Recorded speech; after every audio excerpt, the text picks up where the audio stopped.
Hello, this is Teacher Oscar and welcome to your handy lesson on suprasegmental features of language.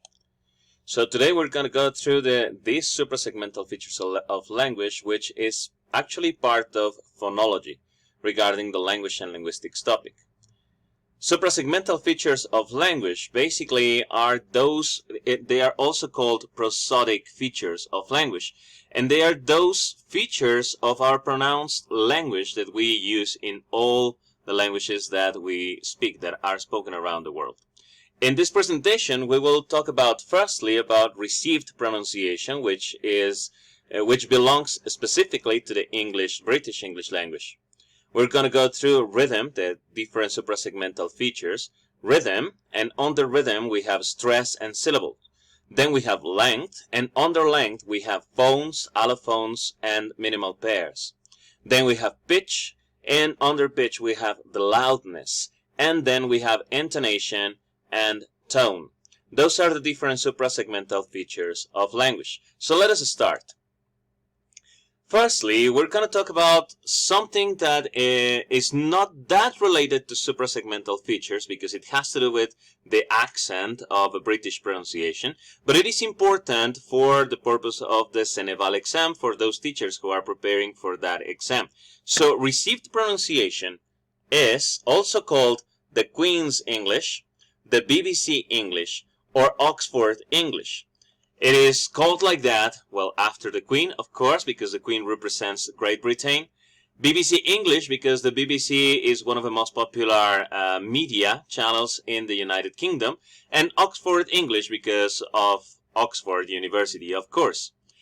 This is related, actually, received pronunciation is the name for the British accent that we all know, that we hear in movies such as Harry Potter and stuff like that. So this is called received pronunciation. In the CENEVAL exam, you might see a question asking what is the RP pronunciation or how is it also known. So you can go for Queen's English, BBC English, or Oxford English. Having said that, let us start with the suprasegmental features of language, and let us start first with rhythm.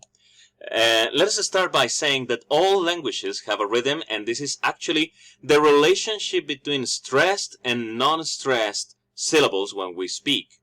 English is a very melodic language.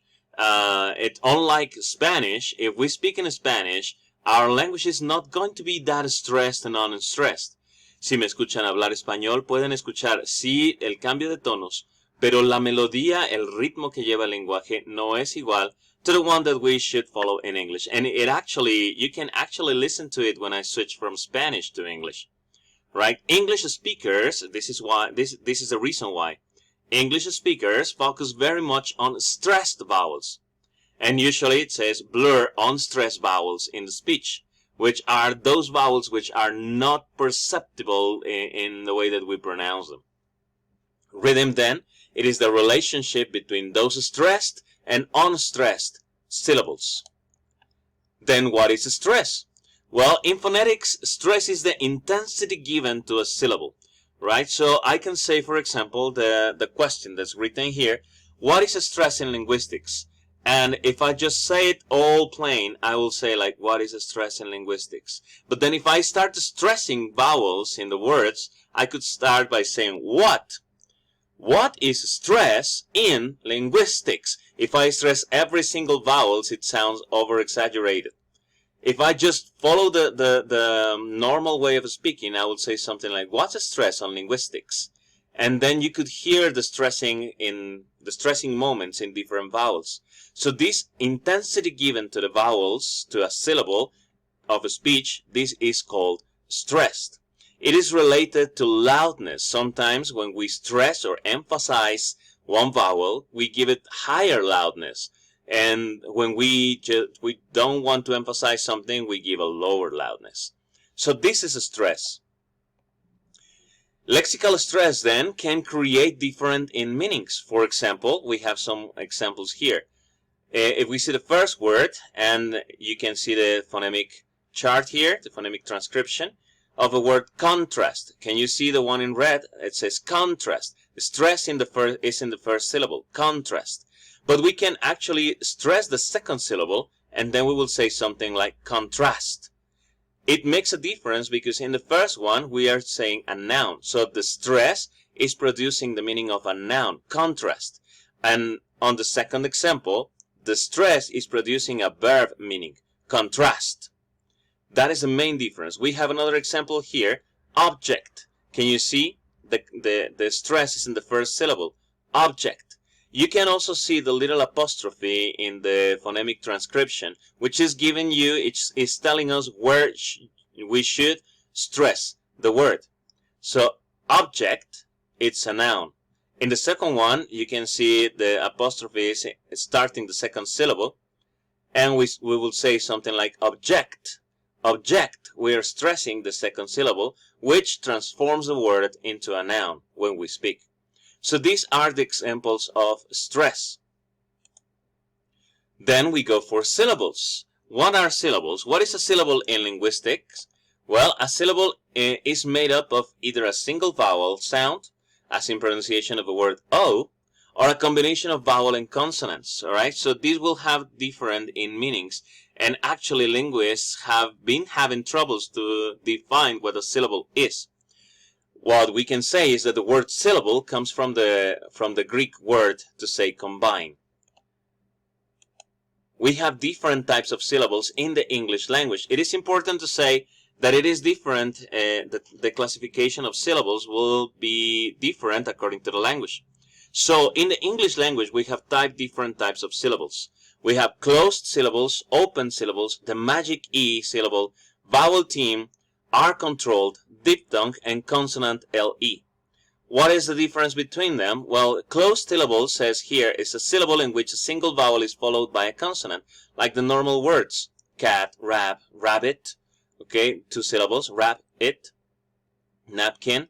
Alright, open syllables say a syllable ending with a single vowel. For example, taiga. It ends up with a vowel sound. Baby, paper. These are open syllables. Magic E are those words which end up in an E, but we do not pronounce the last E. For example, bake, pine, bone. Alright, a symbol, vowel theme. It's a syllable containing 2 letters that together create one vowel sound. For example, in the word team, even though when we spell, we write 2 vowels, E-A. When we speak, we say the sound of only one vowel, team. The same happens with the word float or seed. Even when there are 2 written vowels, the spelling actually has nothing to do with the suprasegmental phonology features.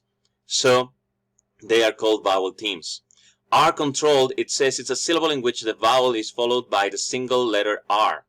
Okay, for example, car, bird, fort. Especially in the British English, the letter R will create just one syllable with the previous vowel, car, R-controlled. Diphthongs is a syllable containing one diphthong sound, like boil, cloud. See, the boil sound is oi. Cloud, ow, is the diphthong. Look, well, in there we will say something like look. Alright, and then the consonant LE, an unaccented final syllable containing a consonant and the letters LE. For example, bubble, staple, circle. You see, in the pronunciation of the word bubble, the second part, bo, it creates the sound of B-O-L, bo. Staple or circle, right? Even when we spelled L-E. So again, I repeat, spelling has nothing to do with phonology, all right? Something totally different. We're talking about sounds here. So these are the 7 different types of syllables in the English language.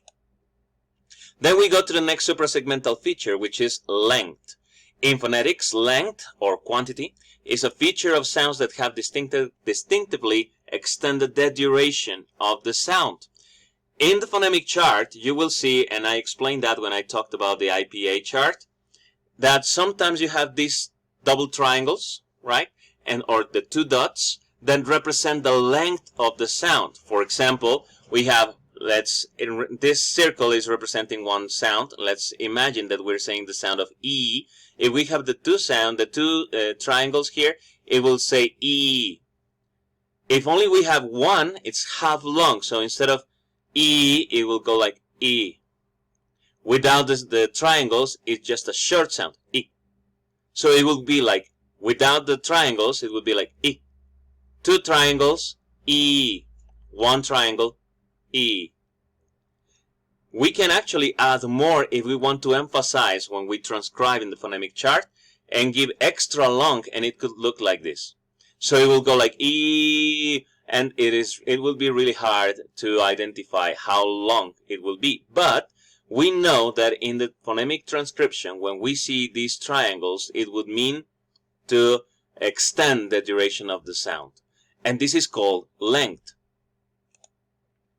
Then, according to the length, we have different types of sounds. We have phones, allophones, and minimal pairs. Let us start with phones. First, before we talk about phones, let's talk about a word that is phoneme. Phoneme, it says, the smallest unit that distinguishes meaning between sounds in a given language. The smallest unit of a sounds. However, it says a phoneme is really the mental representation. You see the picture here of the IPA. What we are seeing there, those symbols are called phonemes. The symbology, the name of those are called phonemes. That's why it's the International Phonemic Alphabet. So they are phonemes. It's the representation, mental representation.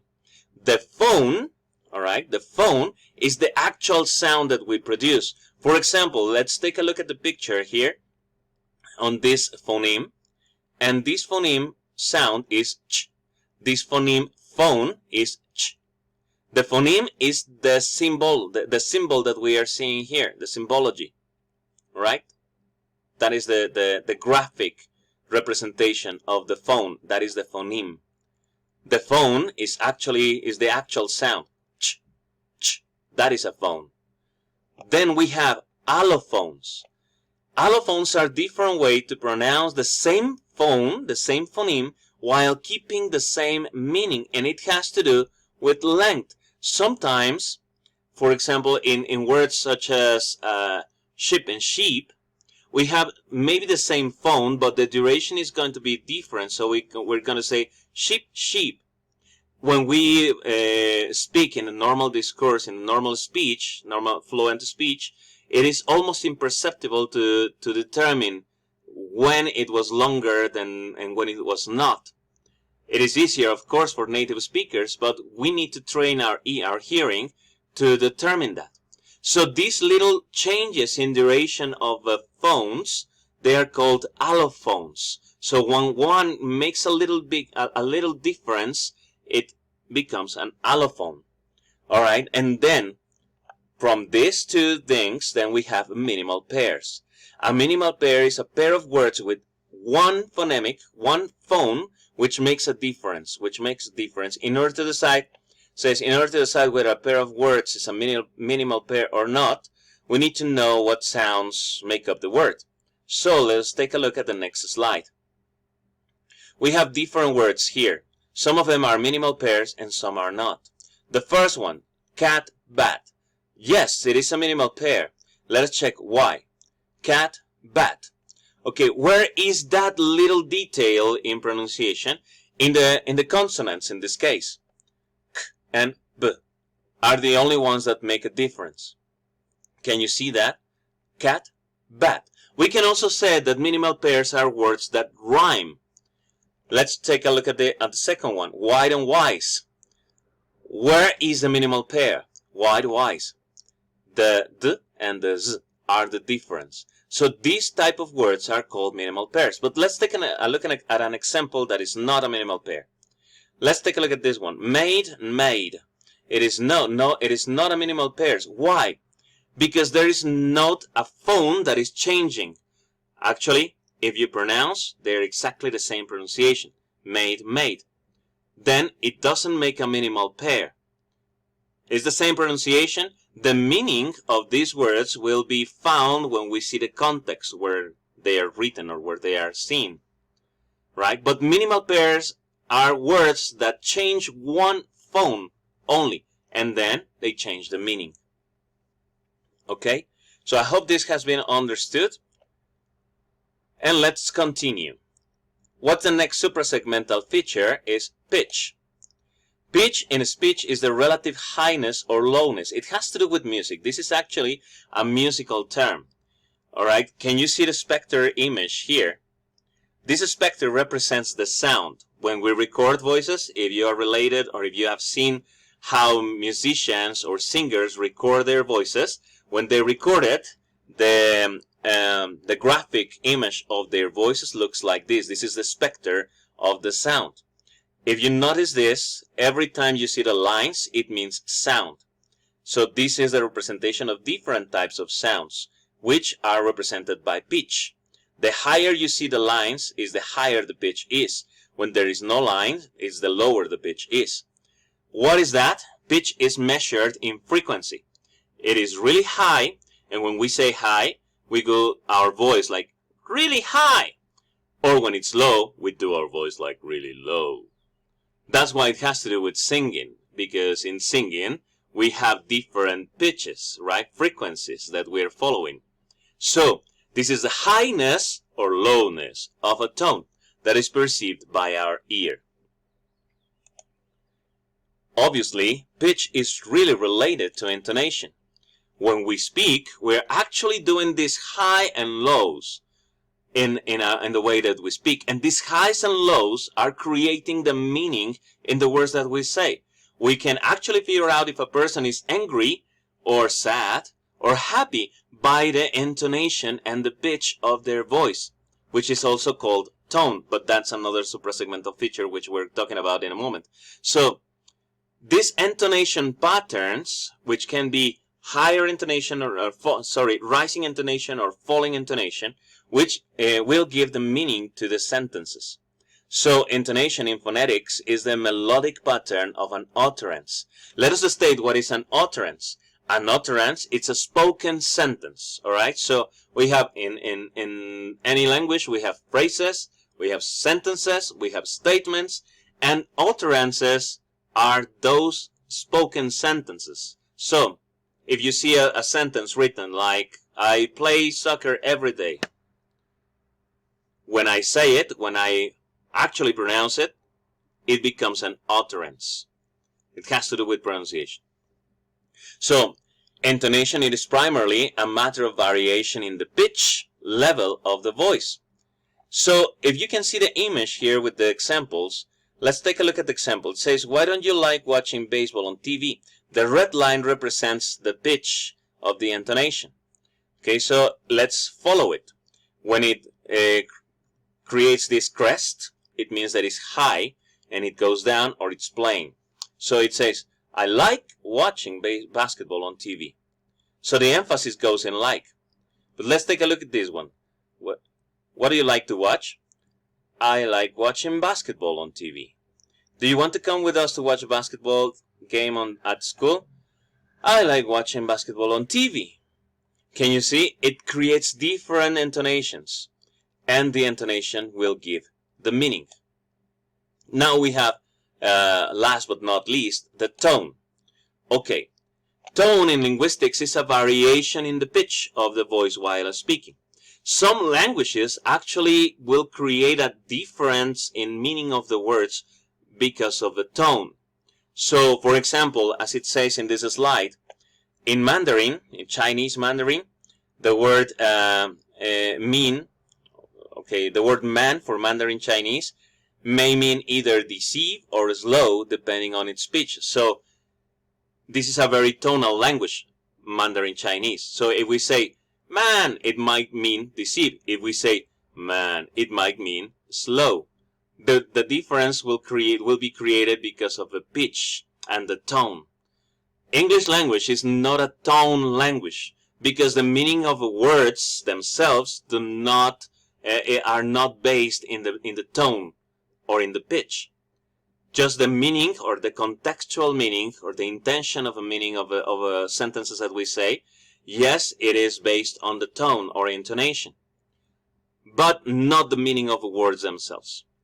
Then tone, we can have falling and rising, rise, fall rise, or just level, plain level.